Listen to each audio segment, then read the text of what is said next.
Hello, Jose.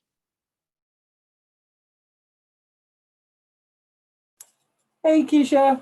How are you? Good, how are you? Sorry, my dog wanted to come and say hi. Oh, that's okay. Was that Jazia? Is she with you? Yeah, she is. Hold on. Hello. Thank you so much for joining us today. You're going to do awesome. Thank you. I like the background, by the way. The bricks with the CSFP. Lexi sent it over, so I was like. Yeah. I'm so glad. As the host, I'm gonna try to keep my camera off and my video off. But hi, Jose and Jadzia. I'm so glad that the background worked out and that you guys are here. Yay. I don't know if I should try it, Lexi. Remember, I always have the hair problem. Yeah, it might be risky, unfortunately. I think I'll stay with my my husband always, like the kind of doctors up his background, but hopefully it's all right with the picture in the background. This is working from home, right? Exactly. So how's Jadzia feeling about her speaking role? A little nervous. Okay. Well, it's normal to be a little bit nervous, but I know that you will do just fine. And Thank you. it's probably a little bit easier with not being able to see people. I find that, right? That is true. You don't see anyone's moving their faces or moving their hands, so you just focus on the. Exactly. And we'll be switching seats, by the way. Hey, Keisha, good evening.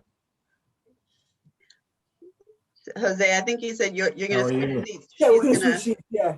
Okay, yep, that'll be good. And Jose, meet Stephen and Jadzia. Jose, This is how are you? Stephen Briggs. He is representing Wells Fargo, one of our highest level donors through EITC and OSTC. And Jose is one of our board members. Great. Jose, nice to virtually meet you. And Jadzia is going to be doing your introduction. Hey, how are you? Nice to meet you. Yes, yes. And Keisha, I wanted to jump on early just to make sure there were no technical hiccups and so forth. So I said, Exactly. Me too. I'm doing the same. We talked about these virtual events are great because people can, watch them from wherever they are, but you worry about what happens if the technology crashes or something like that. I'm more worried about it than my team is, but Lexi has made sure that we're very well prepared and backed up and all that kind of stuff. So Good. No, that's great. but your background looks good with the frames and the photos. Yeah, it's a little, I don't want to call it a secret passion, but I've been actually played the trumpet for early on in my years and so forth for almost a 6-year period, and just love the sound of it. And so that's sort of paying homage to my old trumpet playing days. Nice. I did not know that about you. Yeah. I tried to get my son to pick it up, and he just didn't gravitate towards it. So that's all right. Okay. Yes. They're not always interested in the things that we were, and Indeed. but I'm sure he's got his own interests that you're proud of. Yeah, absolutely. Good.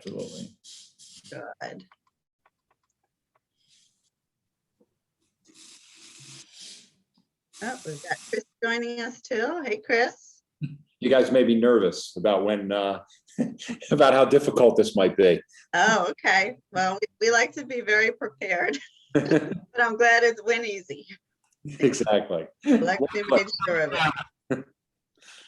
So Chris is our moderator, and we've got Stephen Briggs from Wells Fargo, and we've got Jose Santiago, a board member, who's going to close out for us, and his daughter Jadzia, who's going to be introducing our panelists. Oh, terrific. Terrific. Nothing. There's Evie. Hi, everybody. Hello, Evie. How are you? I'm so happy to be here. Hi, Jadzia. Hello. Thanks for joining us. Hey, Chris. Good to see you. Hey, Stephen. How are ya? Hey, Evie, good evening. How are you?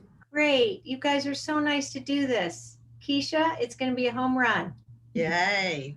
Well, it's all due to Lexi and Christiane, who I think are here. They've done a really great job of making this happen, and all the technology that had to happen in the background. So I'm really excited. Good, good, good. And Stephen and Evie, have you met each other before? I No. don't think we have. No. No, we Okay. haven't. I look forward to shaking your hand, or at least, fist bumping Yeah, or well, elbow hopefully, bumping yeah. you. Hopefully that'll happen sooner than later. But we'll see. I hope so too. All right, it looks like Senator Martin is joining us.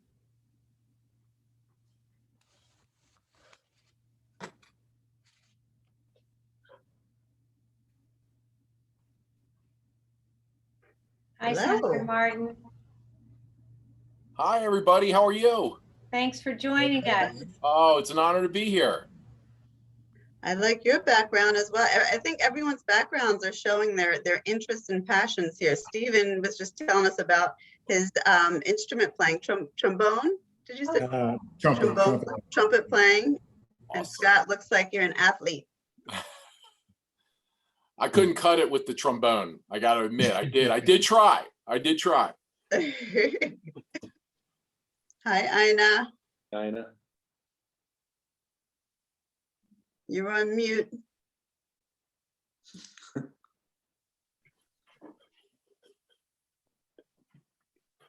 Now I'm unmuted. Hello. How are you? Nice to see you. Good to see you. So, It's going well. I love the report card, and the program book look awesome. So congratulations, honey. thank you. The team has done a wonderful job, Lexi and Christiane especially. So we're so glad, and glad that all of you could join. Chris, a sighting. Can't believe it's been 20 years, honestly, I can believe it, actually. I look in the mirror and I can believe it. I know. What a great. I think we look damn good. Don't even say that. Agreed.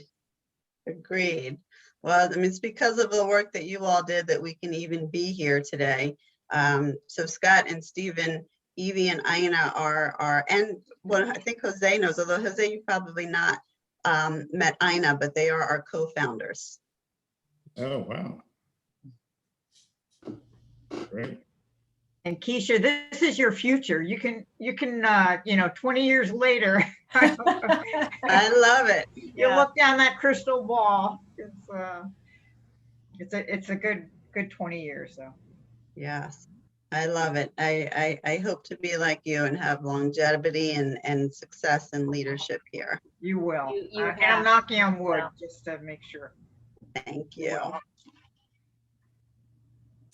Okay, so we're just missing Senator Williams and Congressman Evans. So we have a 6 o'clock start time, but we said we will give it, a few minutes if folks are held up a little bit. It's got to be a strange world because nothing starts on time except basically Zoom meetings. So I'm used to events where, we waited 10 minutes and then we finally And I used to get very anxious when we'd start an event, and I would say, Ina, we have to, and she would just say, Evie, calm down. We'll wait until everyone gets. There's no one here. Yeah, exactly.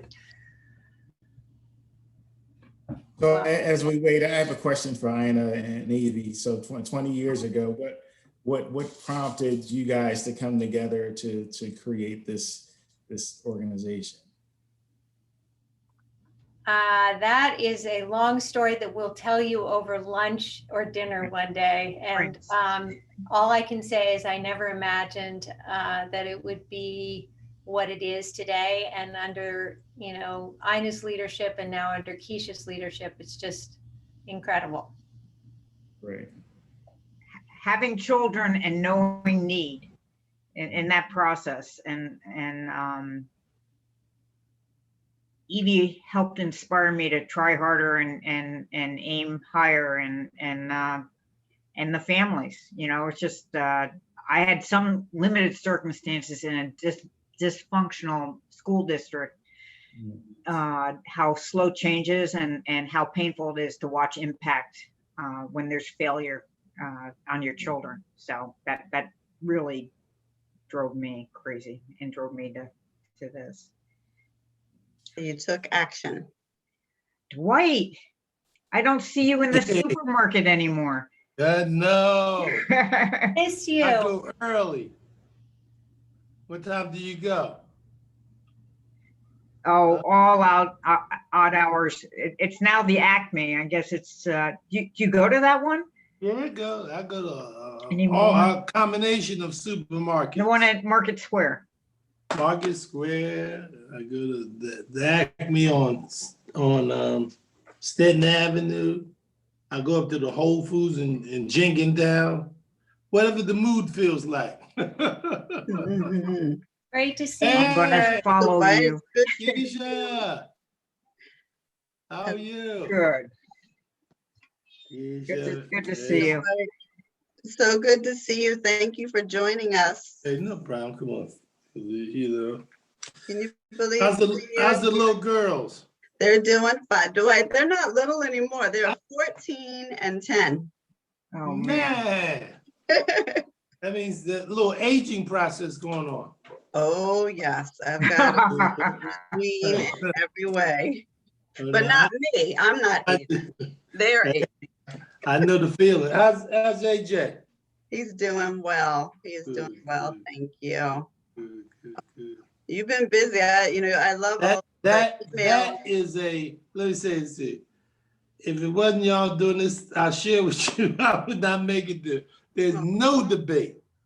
You know, one thing I found out in this position is like a fire hose. It's not a garden hose. It comes at you constantly. And the pandemic, what it has done is, you know, you don't get to actually see people, but Zooms, they figure you can do many more. Yes, That's I can good. imagine that. That's good. Well, I'm glad you're there, and I follow everything you put out, and you got a birthday coming, so AJ and I'll be there. Thank you. Yes. We're very grateful for your service. Yeah. Hey, how you doing? Long time to see. How you doing? I'm doing well, sir. Thank you. I know. And really, really grateful. Senator Williams, nice to see you. Hello, Senator Williams. You've got a great backdrop there. Yeah, right. Hello, Senator Williams. Thank you for joining us. Absolutely. So glad to have you all Yeah, here. that's the backdrop. That's impressive. Where's yours, Dwight? Mine's is in my house. I don't know where. No, I'm in my house. I was trying to figure out which one I was going to use my backdrop, but it's a little bit too bright. So I was going to use my house like Dwight is.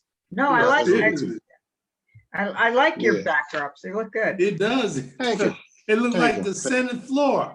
Right. It does. I was Gary Dwight. I thought you'd have one of those for U.S. Congress, but apparently not, huh? I don't have any of that stuff. I have my dining room. That's about it. That's good enough. That's good enough. That's what I say. That's exactly what I say. Believe all of us have spaces in our houses that we're relegated to, but those of us who are married really have to find space where we can, because if you're a husband, I'm saying this in defense of all husbands. If you're a happily married guy, you know you're not in charge of your household. So you move and your wife says, I need to use the Zoom room. And that's married with children. Oh my God, married with children. Are you in the garage? You should be in the garage with a roof. Yeah, I'm stuck in the basement's the only place I get. Tony, is that who I think it is? What's that? Well, who's that? Is that who I think it is? Who's Where? that? Elvis? The picture I just saw. Where? I saw somebody. Oh, no, that's my dad. That was my dad. Get out of here. The one before, you mean? I didn't see you. I thought the one just talking. Oh, wait a minute. This picture? No, I didn't see that. You must have just put that up there. I see that now. Good. All right, everyone. We're gonna start in about 1 minute. And everybody's got the run of show. Everybody's good on the process here. Okay. Lexi, are you going to chat me to say go, or? You can go ahead and start now. Let's kick things off. Okay.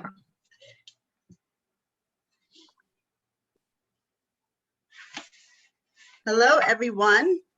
Good evening and welcome. My name is Keisha Jordan, and I'm the Executive Director of Children's Scholarship Fund, Philadelphia.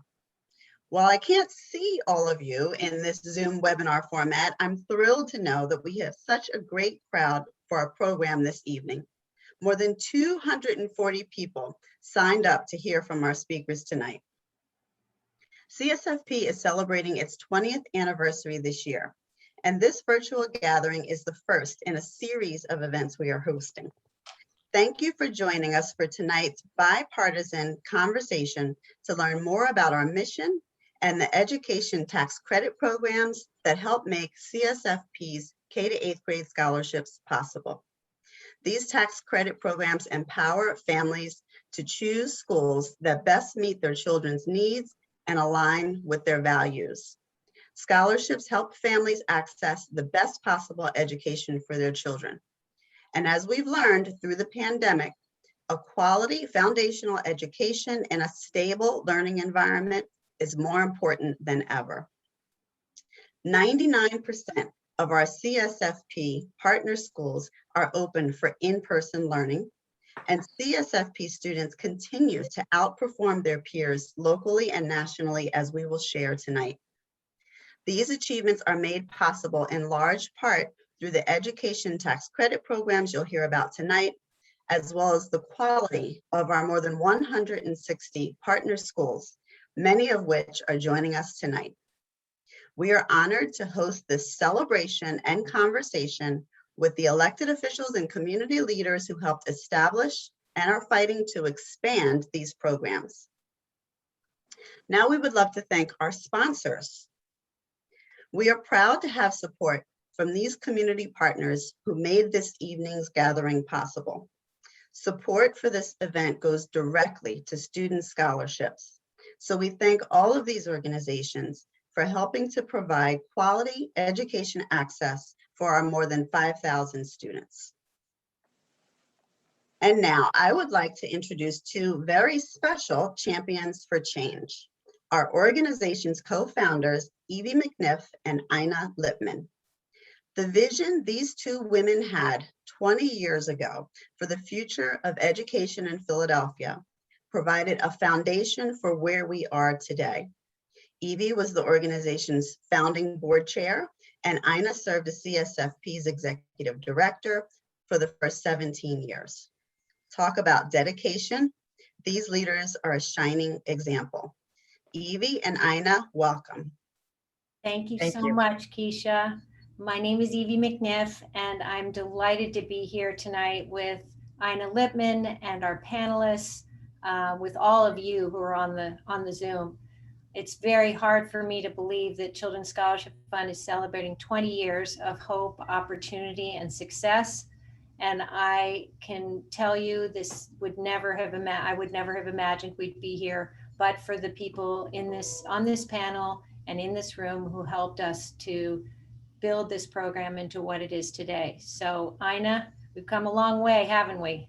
We sure have, and I thank you all for making this possible and for continuing the legacy that was started by our original companies and original board, and most of all by the vision of Evie and her inspiring me to always work harder and try harder. The DNA of this organization is what attracted me, and it's still there today. It's all about empowerment. It's all about urgency, and it's all about being pragmatic.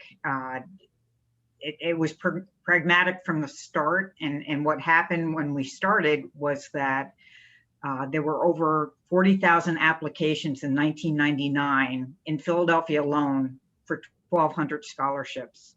That drove Evie to organize a board, and it drove us really to try to secure as many new scholarships in 2001 as was possible to meet this huge unmet need.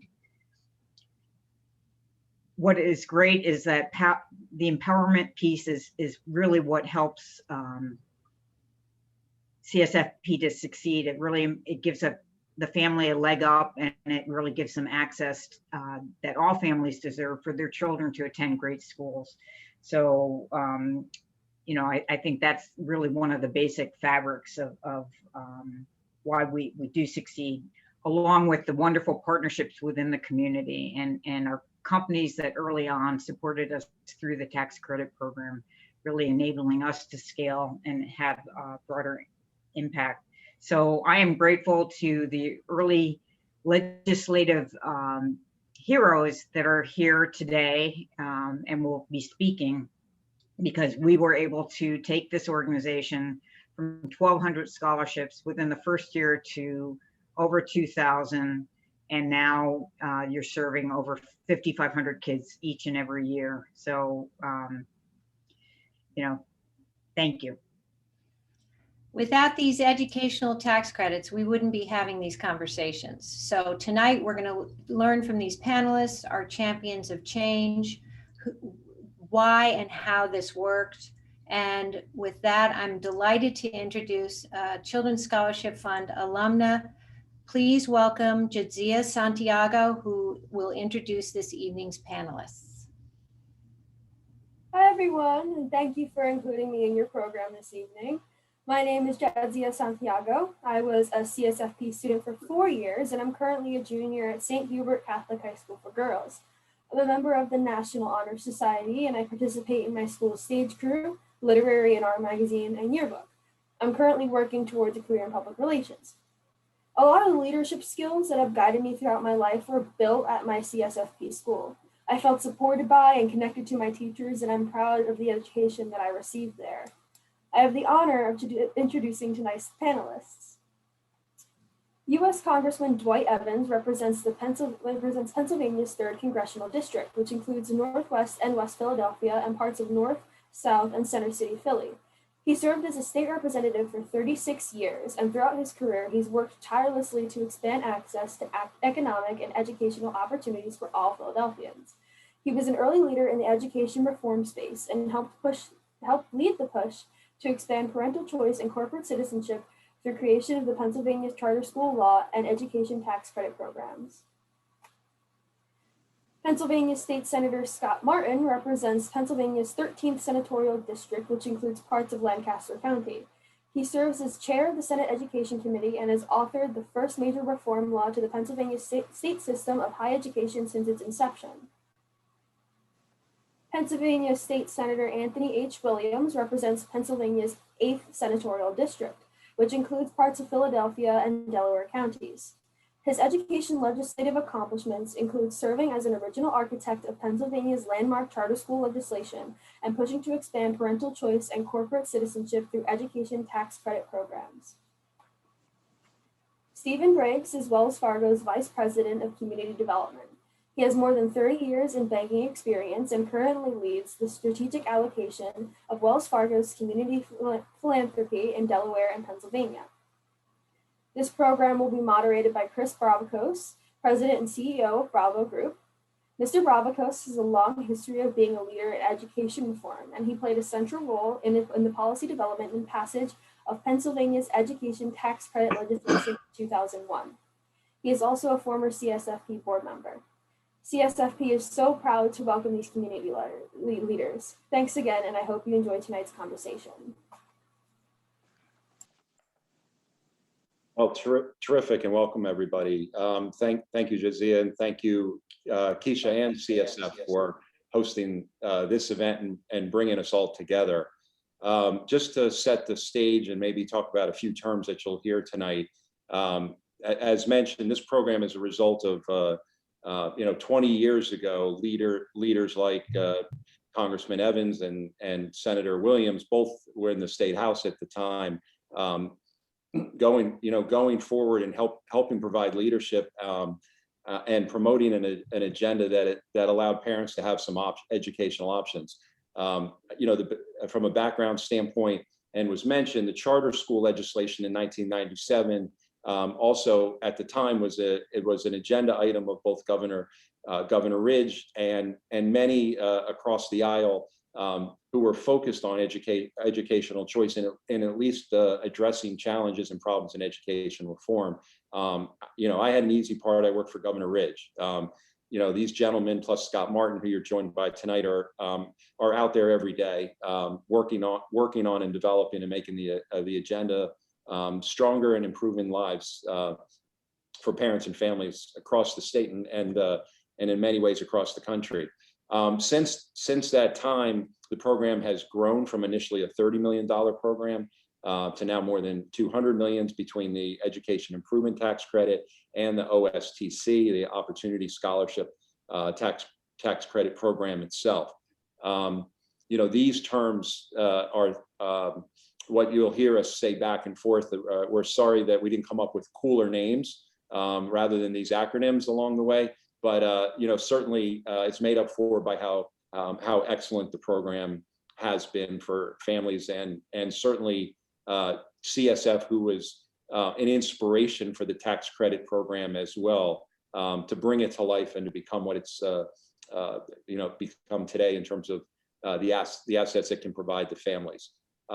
So really, with that, I'd like to start off with asking Dwight and then Tony to just talk about the experience of your role in helping establish the programs, but also why'd you personally get involved in this? It was new at the time, and from my standpoint, I've always told this, I told exactly what happened, that there was a lot of leadership among a very few amount of people that were willing to go all the way to bring this kind of reform forward. So, I think we'd love to hear what inspired you and what you saw at the time. First, I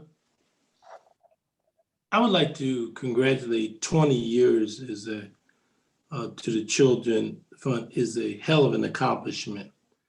And I compliment all of the parents and the children and the organization themselves for what they have accomplished, because obviously if you have no kids, you have no parents, then you have no program. So the focus, in my view, should always be on the children and the parents, because it's their children, and making that choice is interesting.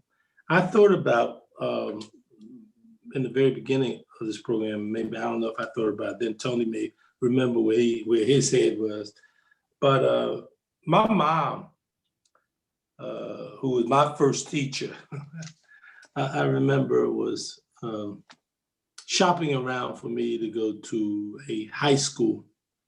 And she was shopping around, and not that she sat around and had a discussion with me about the choice. She made the choice. She decided where I was. I was in a junior high school. I think it was Wagner Junior High School, and I went to Leeds. Man, she didn't necessarily explain to me, except she said, "This is where you're going," and next thing I know, that's where I was going. And it was that decision that she made that really had huge effect upon me personally. Years coming, I'm still alive, and she's like 88 now. And, she wanted to make sure that I got the best. That was her choice. And I was one of 5 kids. I'm the second oldest. So she took charge of my situation. And it was not like you sat at a kitchen table and you had a discussion about what school you're going to. That was what she thought was the best. So, later, as Chris, you was talking, and you asked about that time, over the time that I've been in public office, obviously parents are very important to me in decision-making, and they're very essential in the deliberations. And, as I looked at this particular policy, I probably thought, as I think back, with Tony and with Governor Ridge, that it was a partnership that came about to make this happen. It wasn't philosophical in my view. It was a question is what works.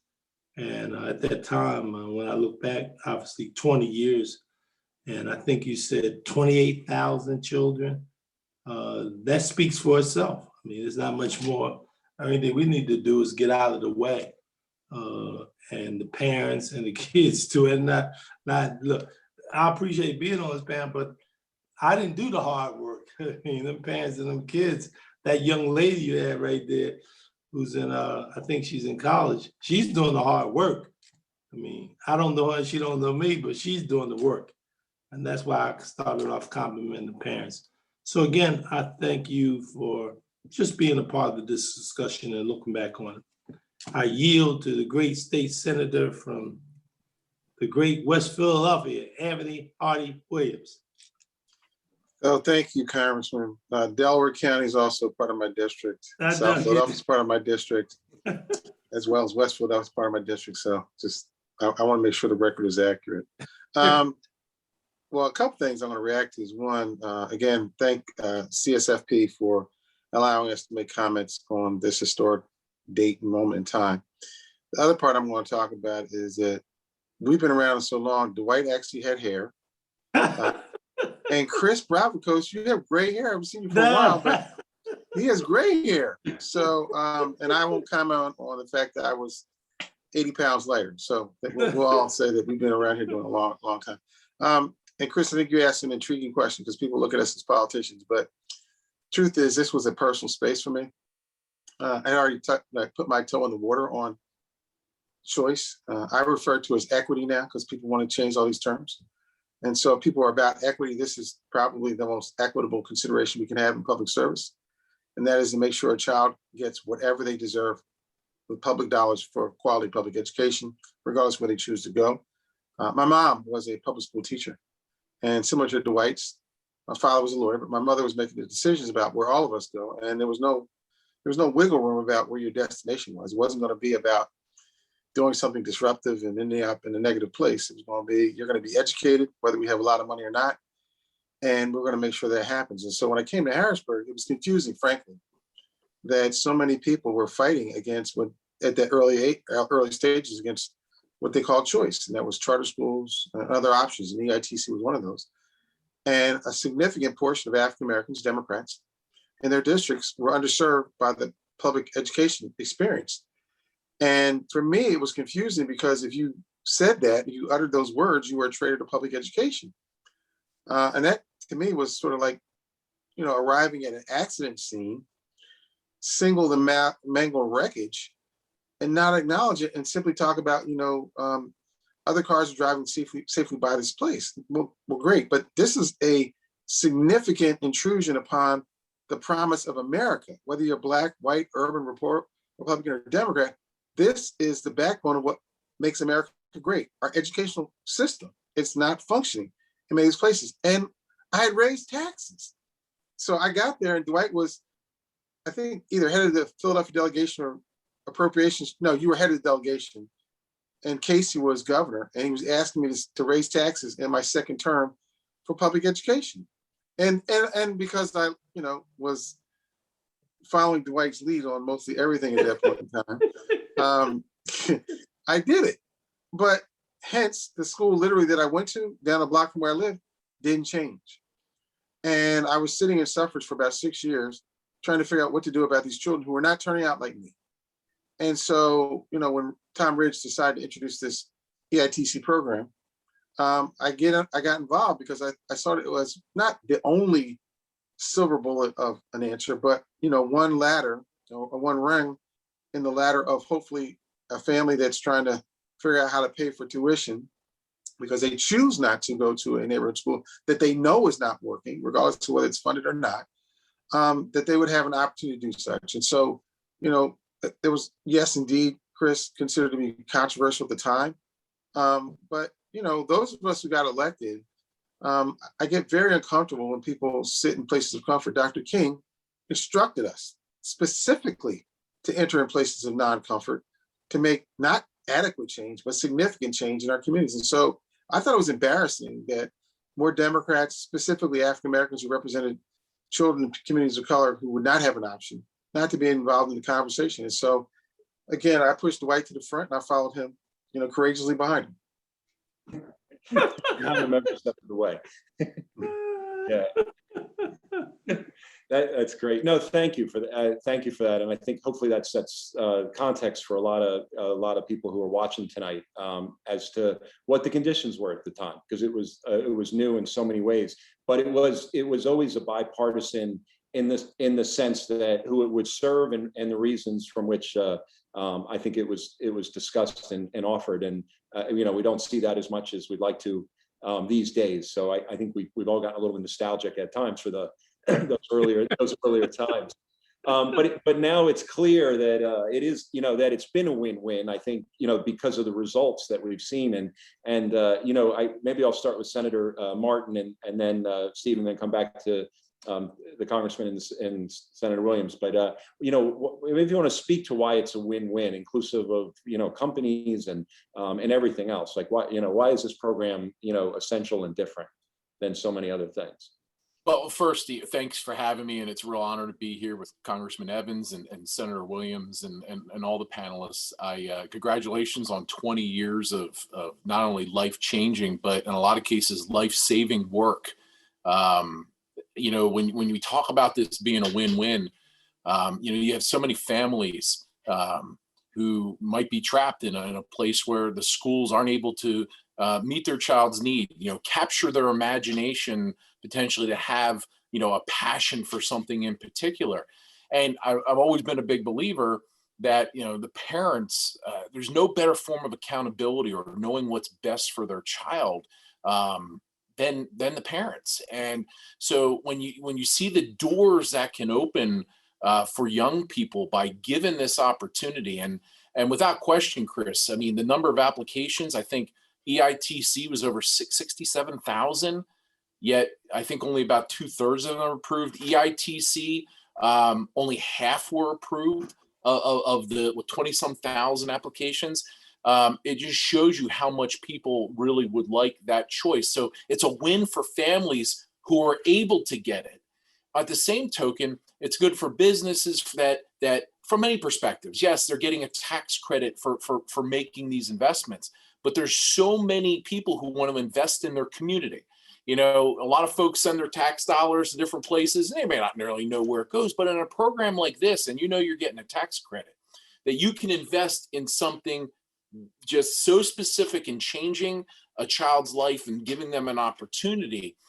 For so many, that means a lot. And, it might be a certain type of school that develops leaders or certain skill sets that may even fit that business someday as well, that they could look forward to. So absolutely a win-win on both sides.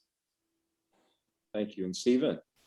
Sure, and if I can just jump in. First of all, Congressman Evans, we have something in common because I am one of 5 as well. So raised by a single parent. So I can feel you on that. But thank you for having me, both Keisha and Chris, and I appreciate the opportunity to sit amongst a virtual panel of distinguished gentlemen.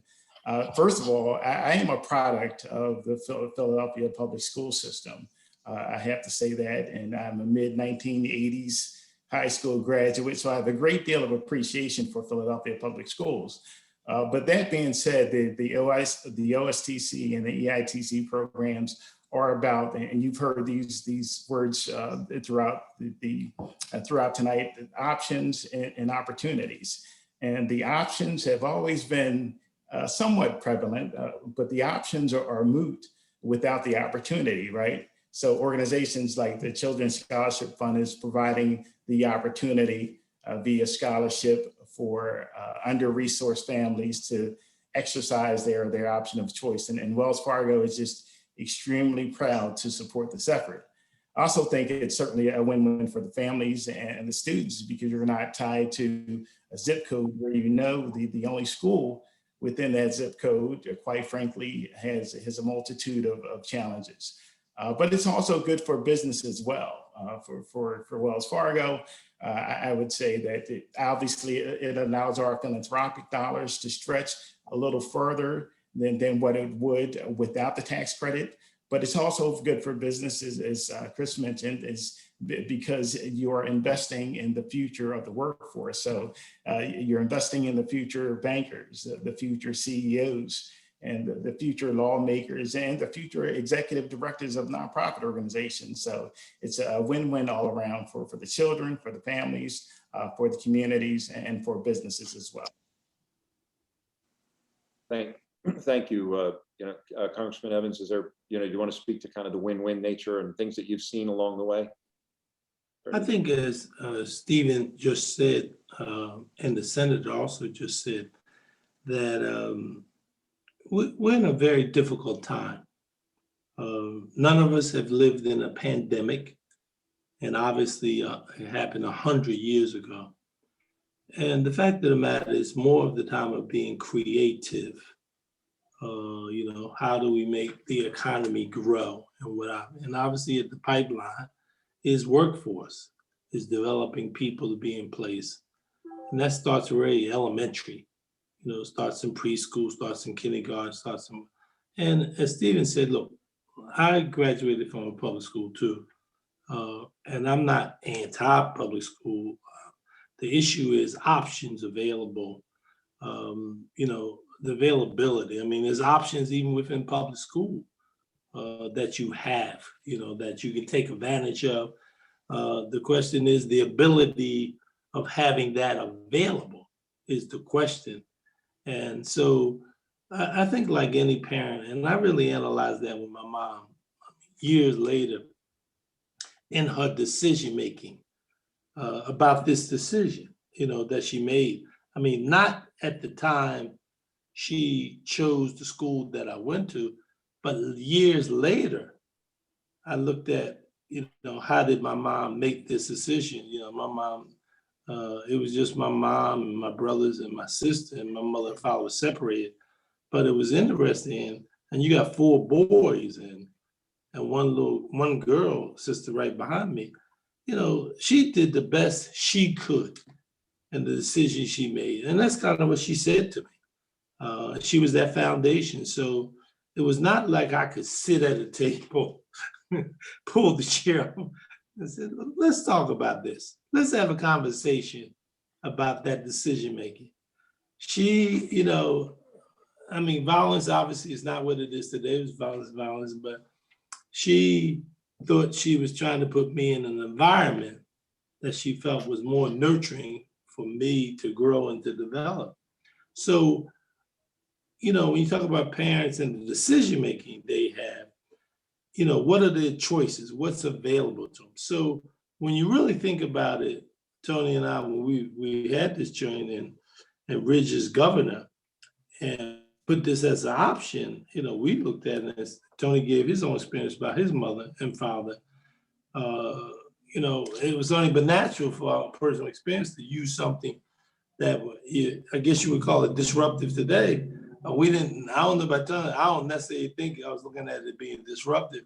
I was looking at it, well, there's an option. That's kind of what I looked at it as.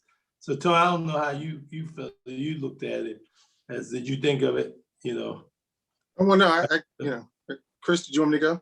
Yeah, please. So yeah, I agree with certainly that.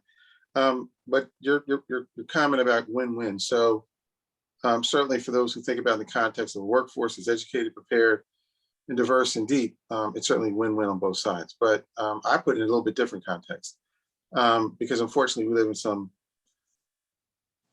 some unfortunately violent times, especially in Philadelphia, Erie, York, Harrisburg.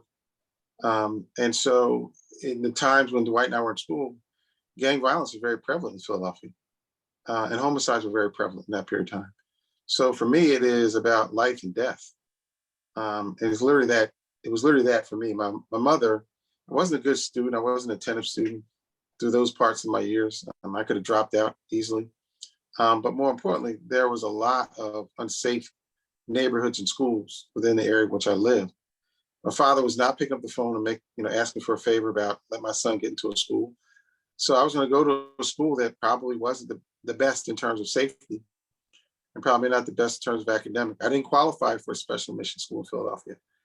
And so it literally was life and death and a direction where you could prosper. And today we return to that. If you talk to many of the parents who are probably listening, who come from urban communities that are concerned about their child's safety today, as we speak, they will speak to, this is not just about prospering. This is about making sure my child gets out alive and then gets to prosper because they're an educated part of our community. And then, could possibly be where Mr. Briggs is in life, and then can look to, returning value to the country and the city that help promote them. So I look at it as life and death in that regard. Thank you. Thank you for that. We're gonna just we have a graphic we want to show that kind of covers a little bit of the chronology and why parental option. It was certainly provable that in 1999 there was an interest in choice for parents. Nation, as you see on the graphic, CSF National held its first scholarship lottery, received more than 1 million applications, just 40,000 scholarships. In 2001. Only 13% of Philadelphia's 11th grade students could read a newspaper with 75% comprehension. I think, as we've talked about, it was both those statistics demonstrate status quo wasn't where we needed to be policy-wise. And so, while there might have been disagreements as to what's the right direction, I don't think there's any argument when we look at the CSF student achievement data now in terms of how the program is working for those parents and students that have made those particular choices. So you can see the statistics on the graph about the excellent investment that has gone back into the community through these students and for all the purposes we've talked about. I mean, if you look at that data and don't see that as a win-win, then that's a real question mark. That's a challenge, because this is it's been really amazing how this program has progressed for CSF. So with that, I think we want to talk about why parental choice is important, and with that, a little bit of from each of the panelists, why it's important for those that are benefiting from it and those that are maybe interested in it to get engaged in both the policy discussion as well as working with legislators to help keep these programs strong. So why don't we start with Senator Williams, and then we'll kind of go in reverse order. I'm going to be something I'm not normal. I'm going to be gracious and polite, and I'm going to let Scott go, and then Steve, and then Dwight, and I'll go last. Oh, okay. Yeah, don't have a heart attack, fellas. It's just tonight. That's all. He's a very gracious person. Yes. No, well, I'd say two things and why it's important. We already talked in the last question. We talked about, the ability for parents to know what's best for their kids. I look at this from two other perspectives as to why these opportunities are important. Very much like some of the stories that you heard. I was the oldest of 7 kids. My parents were actually both from the areas of Congressman Evans and Senator Williams represent. We didn't have a lot, and but they believed that a certain type of education will be right for me. And these kind of programs didn't exist back when I was going through school. I think I graduated high school around 1990, but I basically spent a good part of my experience scrubbing wax on floors, doing lawn work, taking loans that for a long time I had to pay off, washing windows. And as grateful as I am on the impact that had on my life, our kids shouldn't have to go through that or have to be saddled with debt just because there was a different type of educational opportunity that would have been better for them. But probably more important for me, for 13 years, I worked in the juvenile justice system. I worked with the delinquent children, I worked with dependent children, and then for 8 years as a county commissioner overseeing a lot of these agencies. And all too often throughout my career, I saw a common theme of kids who just, they did not have the right structure. They did not have a passion for their education. And it's a shame, because the way the system works, then it tries to find the right structure to put them back on track.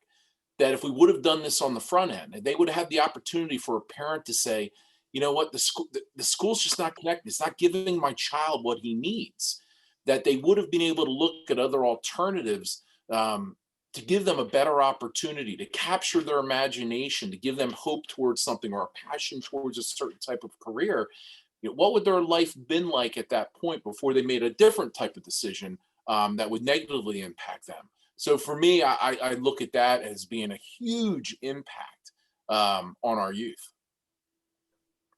Thank you. Thank you. Dwight? There's a gentleman, and Senator Williams will know his name by the name of Howard Fuller. And he, since we both are students of him, choice is not a debatable thing, except if you're poor, except if you don't know anybody. If you don't have a connection and you don't know anybody, then you're out of it. Because choice does exist. It exists for those who have money, those who have position, and those who have power. It exists. And it's not, it's not strange about understanding it. You just try to be one of those who have the connections and the relationships that will give you the access. So what my mom did, right, is unfortunately, she had to lie about the school that I went to. She had to lie about that particular school. That's how I got there. I mean, I was out of the district. I mean, it was in the district, but it was not in the district. And now I wouldn't understand that going to ninth grade. I would not understand what she had to do, but she did what she thought was the best. So that's when you get to the win-win. Great for me and family, great for the community. All those things are interconnected. So it's almost fascinating to me is this is 2021. And we're still sort of having this debate, in my view. I mean, but believe me, parents find ways. This is one way. You move if you can afford it. You find whatever way you do, you find whatever way to do the best for your child. I mean, I'm not saying anything that Stephen don't know or the senators don't know. Both senators don't know. That's what they do. So I just find it fascinating. And I find just because I'm in Washington, there's no debate with this, no difference on this debate. The only difference I would say to you is the quality of working together, because I give Tom Ridge credit. The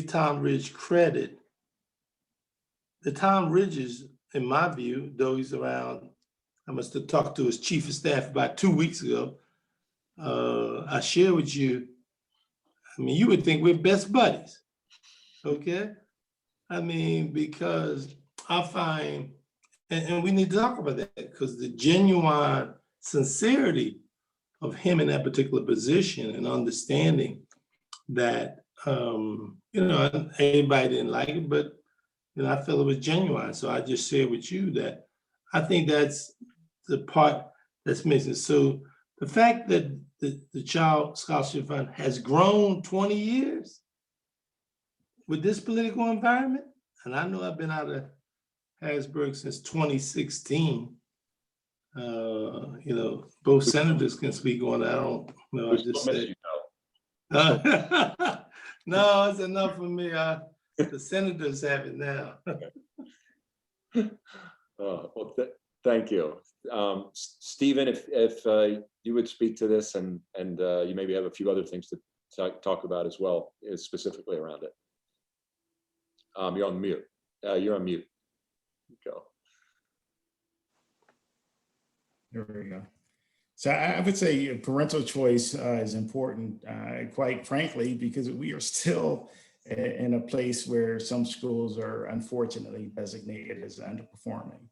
And if we were in this sort of perfect utopic world where all of our neighborhood schools or our public schools were performing at an exceptional level, then that's a slightly different story. But we owe it to our children to really put them in the best position possible to where they can thrive and succeed. And if I can get personal for a quick second, I spent about 10 years of my career down in the DC area. I moved down there in 2006.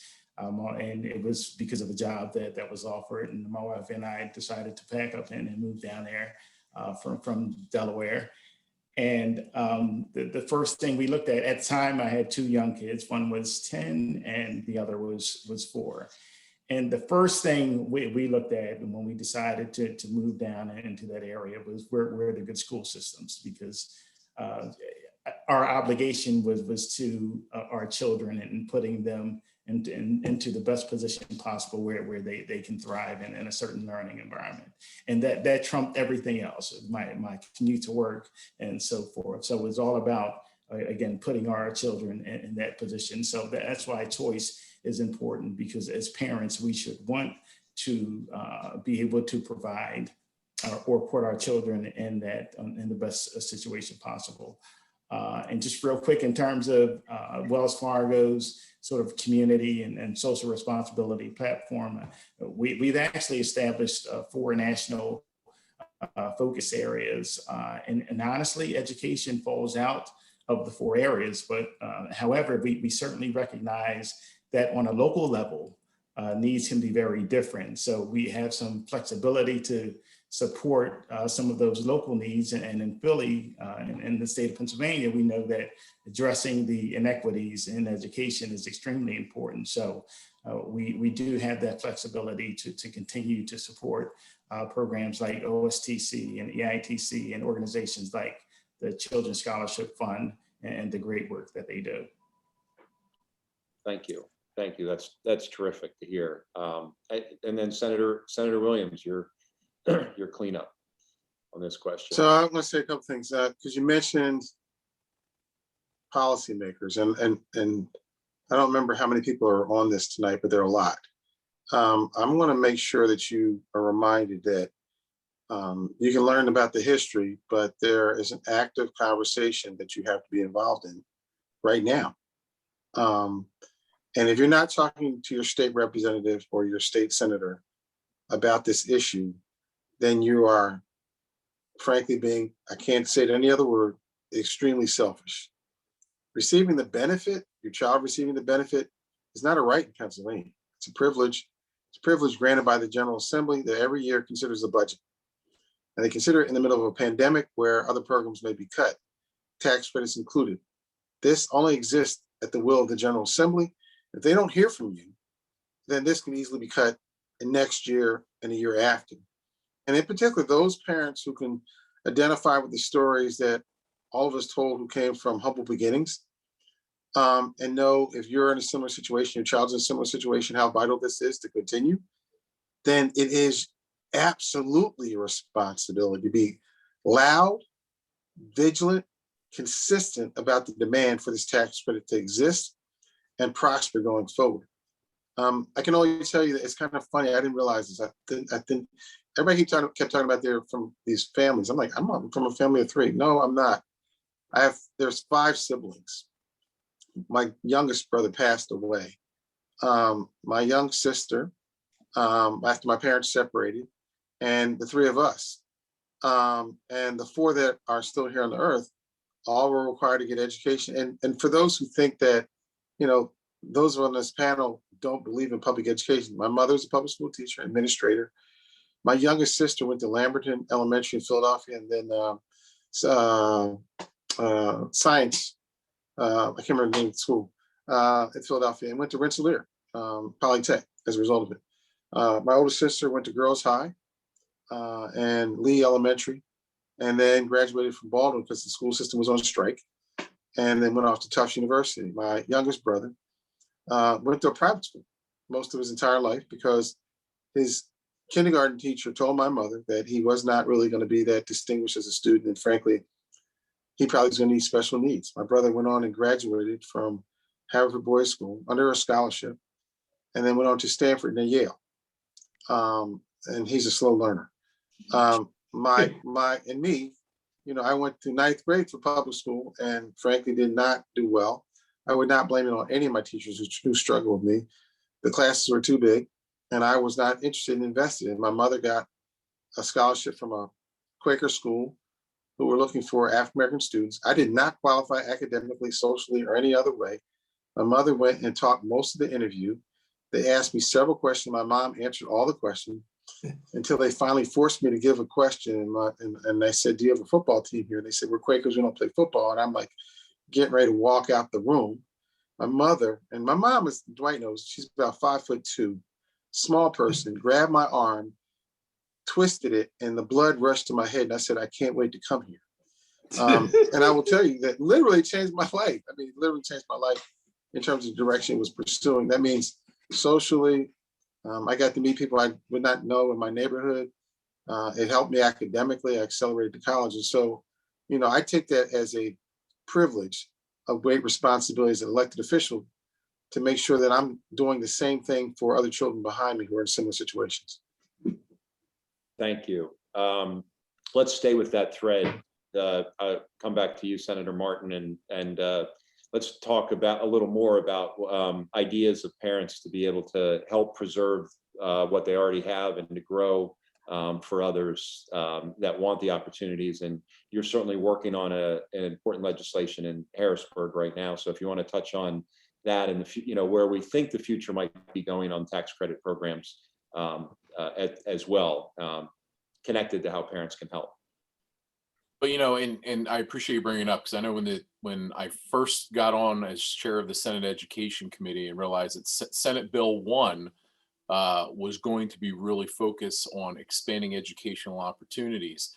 I just want to take what my viewpoints were or how I felt here in terms of my experience here in central Pennsylvania. So I reached out to Senator Williams and I knew his involvement in the past, and I knew that he could also help build connections with folks like how I met Keisha and others who were able to get actively involved in the discussion in the 3 hearings that we just had recently on this topic. But this is how I frame it: is especially coming out of this pandemic. I said some of the statistics earlier where we had 67,000 families. These are active families who want to make a change for their children with EITC. Yet 23,000 of those kids did not get an opportunity, even though their parents tried to get that for them. With the OSTC, you had 36,000 who were trying to take advantage through that program, and yet only 18,000 got it. 18,000 did not get that opportunity. That's how many families overall. So that tells me when you talk about wanting to have progress with this program, those stats, I don't look at the positive. The positive is great and that's wonderful, but I think about those engaged families and those kids that there must be something is not going right in their lives, that they would need to seek a different opportunity and different hope for their future. And so what I really like to work on in a perfect world, and listen, we have to work together in order to get this done. And I really do look forward to working with Senator Williams and everyone in my caucus and across the aisle. I would love personally to be able to see the program go from EITC and in this bill from 185 million to hopefully 250 million. With OSTC, which had minimal change over time, to go from 55 million to hopefully 150 million. And there's other programmatic things. Sometimes the demand is so high and the participation is so high. Would it be a benefit to have an escalator in that program? So many families who are trying to knock on opportunity's door don't get denied because there's not enough resources to potentially do it. And we know the resources are there, Chris. We have so many wonderful folks out in the business community, just like with Wells Fargo. I believe it was close to at least a quarter of the businesses who submitted an application to participate in the program were not utilized or were denied to participate. That's a lot of money laying on the table. So you have the money laying on the table, then you have kids getting denied. We need to close that gap. And that's the whole goal I really would like to get done with Senate Bill 1. Terrific. Stephen, let's go to you for further on this discussion around parents and certainly speak to companies as well in terms of how both can kind of help preserve and grow the program.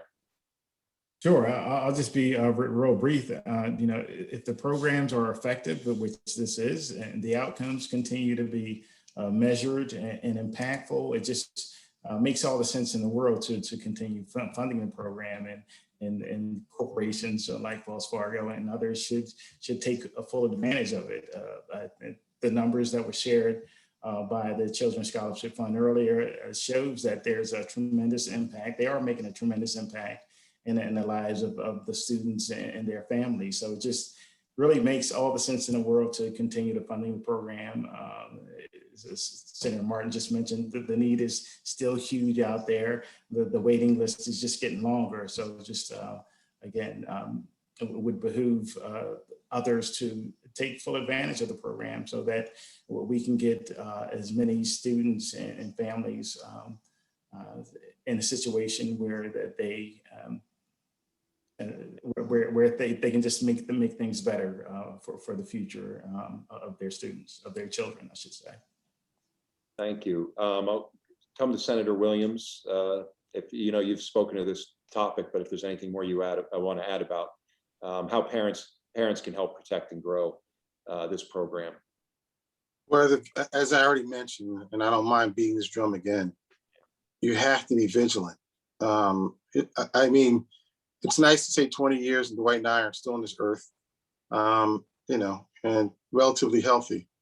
But in our political lives, we're probably, 30 years in office, but this space took about 100 years off of us. We are to this day hunted by interest groups who accuse us of not supporting public education. And I will tell you, unfortunately, that Dwight, as chairman of appropriations, directed billions of dollars towards public education and never turned his back on anyone when they knocked on his door to say, can we improve, quote unquote, the system? But rarely did either of us ever hear about the individual. And I find it very ironic that people talk about the system without talking about those who are in the system and the impact upon them. And so I want the folks who are listening tonight, those who are either supporting it or those who are participating in it, I want them to be as loud as those who would take the privilege of suggesting the record is not what it is. And that is this program, which is data-driven, has been successful. And successful whether you are Democrat, Republican, Black or white, rural, urban, suburban. It has been successful for every child in almost every measure that has moved Pennsylvania forward. And it is the true indicator of what bipartisanship can provide, regardless of where you're registered or how you're registered or who you believe in or what you believe in. It gives a child and a family an opportunity to be successful in ways that we know don't qualify. If you have God's gift of dribbling a basketball, throwing a football, hitting a baseball, singing a tune, this gift is the great equalizer of America. And that's a quality education and a start to pursue a career of whatever it is. And so mine is very direct, it had tugging at heartstrings, but most importantly, at vocal cords that will knock on the doors of those who have to make these policies moving forward. Thank you. Congressman Evans, you're welcome to address this, but let me ask you one also to address. We have a new Democratic Congress, we have a new president. You passed American Rescue Plan, which among other things certainly helped bolster public schools, to your point, but also had provisions, important provisions for private schools as well. So if you would kind of tackle all of those so people understand that the federal government is addressing some of these needs and challenges as well. I think that's what not a lot of people understand. you have some real diversity in Washington. I smile when I say that. It's not monolithic. Neither is this nation. And if you talk about delivering education, sort of on a little bit of what Tony just said, you have, the phrase I would use is reimagine. You know, there's a space. There's a space for private schools, there's a space for public schools, you know, because that all that is choice. I mean, people will decide what they feel is better for their child, and that should exist. You know, it's not, we can't, you know, I don't know if I have to tell you a story, and Tony would know a little bit. In Philadelphia, they used to play the transfer game and go to politicians, and politicians would call up superintendent. I didn't play that game. And I remember parents said to me, Chris, I just got elected in 1980. Parents said to me, have you been to that school? I said, no. I said, what we should do is try to make it a better school. Well, I want the option of my child out. Now, what am I to say to that parent who wants that option? Now, when I say reimagine, to Tony's whole point is that's reimagining how the systems are designed, and there's space for all the systems. That's what my theory is. It's not like, well, this is better than someone else's, because that parent, believe me, I'm getting back to the parent, is going to decide, like they did in my case, where they want that child to go. So I think it's dangerous when anybody tries to say that there's no space for this system. I wouldn't advise anybody. I mean, look, I'm not close to it. It's a state. States deal with it more than the federal government. But you could see, Chris, from the American Rescue Act, it wasn't like it was ignored under the act, you know. And it was one party that voted for it. So obviously nobody was like saying, you know, this got to go. So at the end of the day, I think Pennsylvania is a model of this 20 years. I mean, you're like the laboratory. This 20 years, the model, how it was put together, the model is the results. And I would only encourage to keep trying to build on that model. Hey, Chris, can I jump in real quick? Absolutely. So I want people to be reminded that in that act, and this is the irony and frankly the hypocrisy of politics. So Chuck Schumer, who's the head of the Democratic Party in the Senate, made sure that certain private schools got money to continue based upon the demand of parents. They necessarily look like the parents in my district, but he made sure that under that Rescue Act, that a certain portion of that money was directed towards religious affiliated schools, of which he thought was important within his district to be supported. And so, you know, to Dwight's perspective, that, you know, the theory is that we have to make sure that regardless of how you approach it, that every child comes out with an opportunity. And that was done in the Rescue Act in some very different and quiet ways. And so I'm glad you brought it up, because I thought it was striking. I think the New York Times wrote this lengthy article about how that occurred. And I wanted to highlight that. Thank you.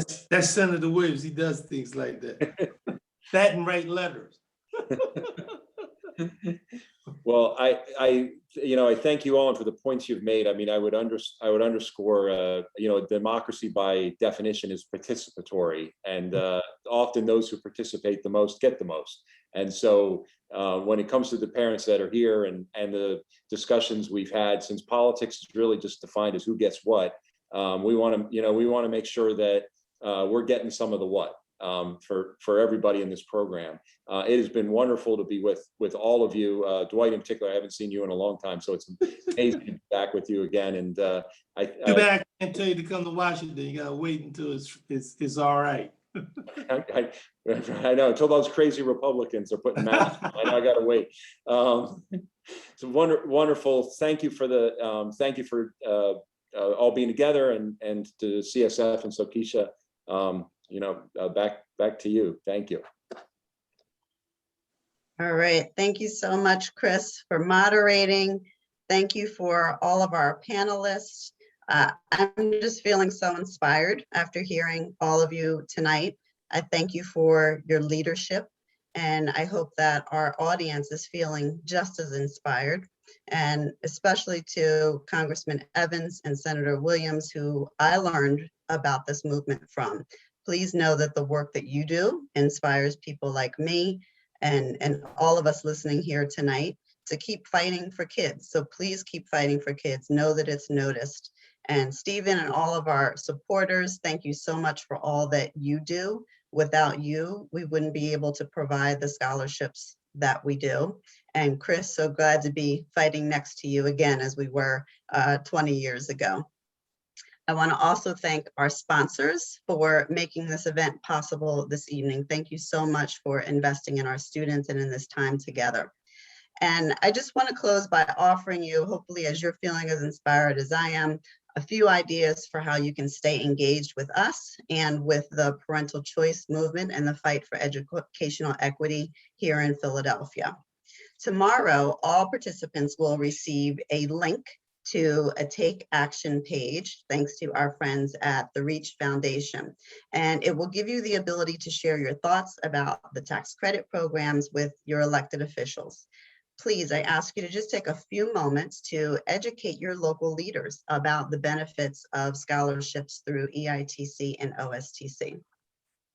Also, if you would like to learn more about these educational tax credit programs that would allow you to transform your Pennsylvania tax liability into scholarships at very little actual cost, we're hosting another virtual event on Thursday, June 3rd at noon.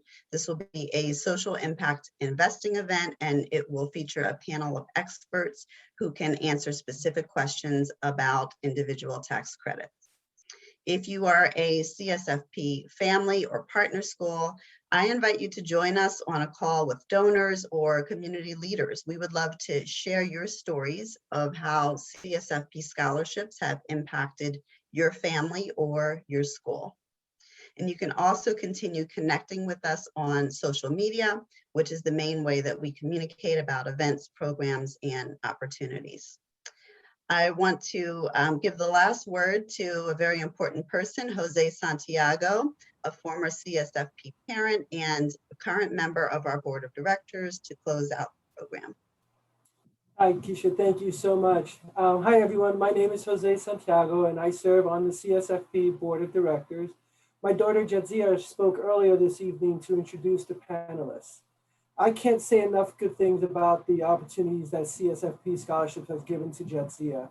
I'm so proud of all that she's accomplished and all that she will accomplish. And it all started with the great education she received at her CFP school.